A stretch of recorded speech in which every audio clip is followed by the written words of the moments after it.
സഭാ ചരിത്രത്തിലും ഈ കാലഘട്ടത്തിലും അനേകരുടെ ജീവിതത്തിൽ മാലാഖമാർ നേരിട്ട് വന്ന് സഹായിക്കുന്നത് നമ്മുടെ മുൻപിൽ സാക്ഷ്യങ്ങളുണ്ട്.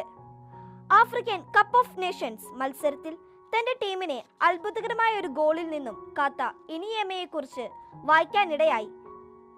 ദൈവത്തിന്റെ ഒരു മാലാഖ വന്ന് സഹായിച്ചത് കൊണ്ടാണ് തനിക്കത് സാധിച്ചതെന്ന് മാധ്യമപ്രവർത്തകരോട് അദ്ദേഹം പ്രഖ്യാപിച്ചു.